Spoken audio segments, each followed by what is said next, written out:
Action. Welcome back to the Chemicalman podcast. This episode, I'd like to talk about dealing with experience and people with degrees. It's a big difference. It is one that we talk about all the time.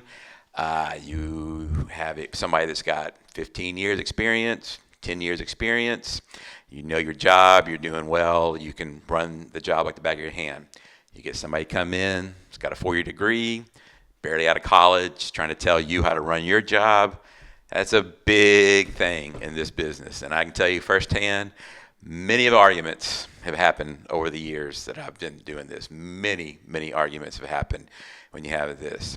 Sometimes experience really plays well in the business we do as far as working the refineries and chemical plants. You've been out there a long time. You know your product. You know what to do. You know how the system works. You go with it. What the problem is when you have someone come in that says they want to change stuff. And the problem is if you've been out there long enough, you've seen the things that they've asked to do in the past, and it didn't work then. And you try to tell them, that's not going to work. We've done it before. And they tell you, we want to do it anyway. So then you have this big old who's got the bigger brass balls and who doesn't on there. We talk about degrees versus experience. It's the same thing with working in operations or that. You have people that are fresh out of their P-Tech program or they're fresh out of college coming in to be an operator. And you have someone that has 5 to 10 years experience coming in. Granted, there are some things that are good about someone out of college. You can mold them, you can teach them, you can show them the things. You don't have those, well, at my last job I did this, or at my last job I did that. So there are some good and bad on that too. Let me tell you, I'll tell you a little story in a minute about good and bad on school versus experience. But let me get back to this first topic first. So we had one person come in. He was our environmentalist. He had a 4-year degree.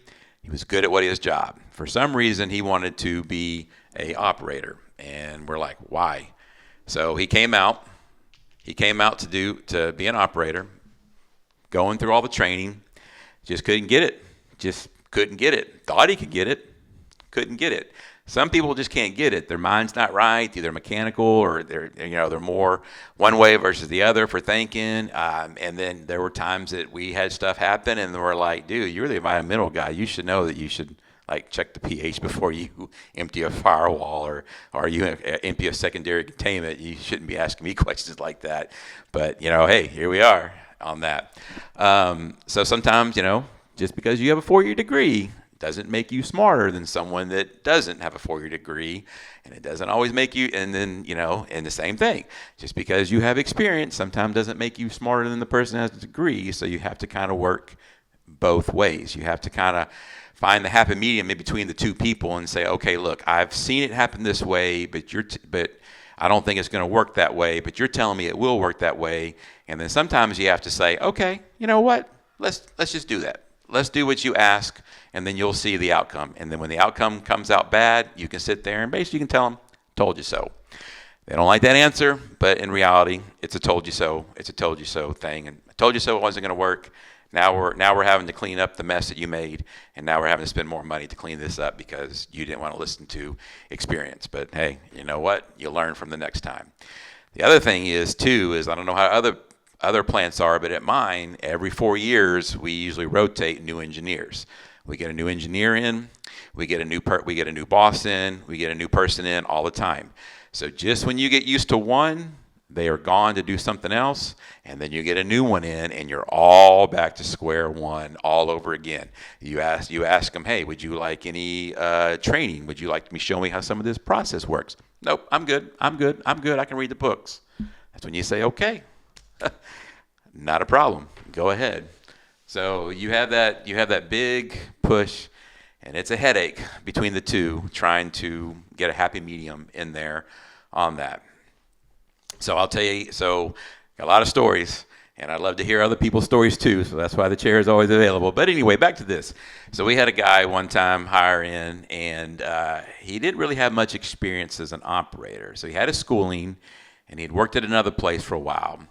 But he came in, and we were training him, and he was asking questions, and we're trying to, get him trained and get him going. But I remember this one particular time we were discussing check valves. And if you know what a check valve is, all it is to help prevent backflow. So it pushes forward, and then if you have any problem, it stops, so it prevents backflow back down. Well, this particular operator came in and said, hey, who controls the check valve? And we're like, what do you mean who goes to the check valve? The check valve, he goes, well, does the control operator control the check valve, or is that something I have to open and close? And we looked at him and said, man, look, are you serious? Because, there's not a lot of stupid questions, but in this case, this was a stupid question. He was dead serious.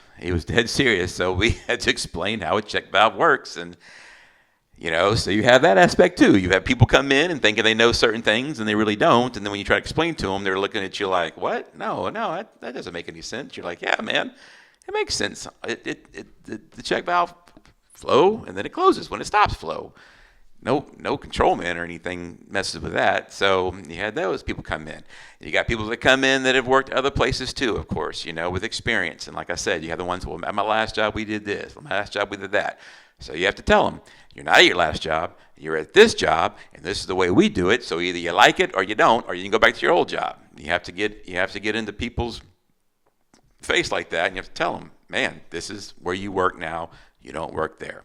Now, if you come over and you say, hey, what about this? And we think it's a good idea, man, we'll run with it. It's great. You did that over there. It works here. We've had that happen before. It's the ones that come on there.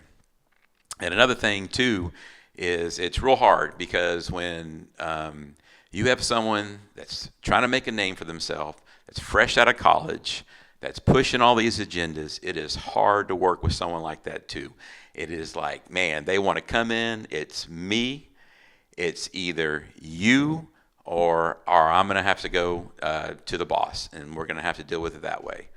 I've had engineers come in, and they've been great. They listen to you. They work with you. They walk through the whole process to learn it.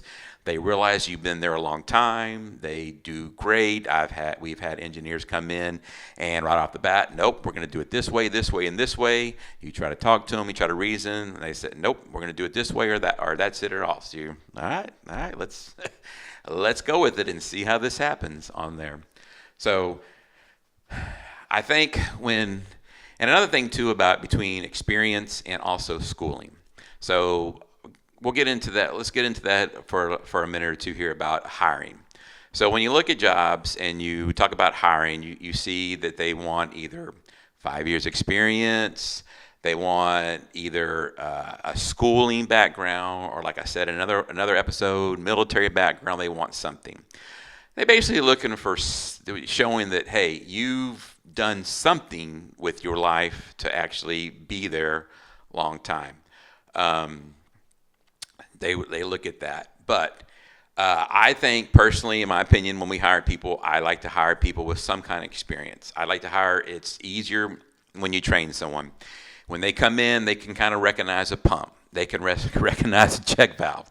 They can recognize pressure gauges. They can read pressure gauges. They can look at different level transmitters. They can see things like that, Yes, you will train them on certain things, but it helps move the training faster, and it helps them move along quicker on there. You already have to learn enough stuff when you get into this business that if anything less to train to help move along the person, that's just a plus, and that's just a plus in my book if that happens. So if you have someone that comes in and be like, yes, this is a centrifugal pump. Yeah, that's a seal. Yes, I get that. Yes, it should have so many pounds of pressure on the pump, or the flow. They can trace lines. I can't tell you people don't know how to trace lines. It's just like pick a line and follow it. That's what laser pointers are good for. So so that's a big discussion that we have a lot between experienced and also between educated.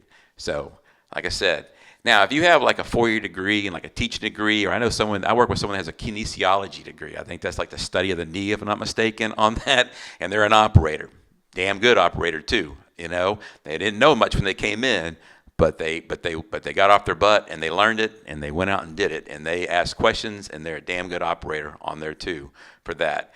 And all I can say is just go easy with people. Like, just try to do your best you can.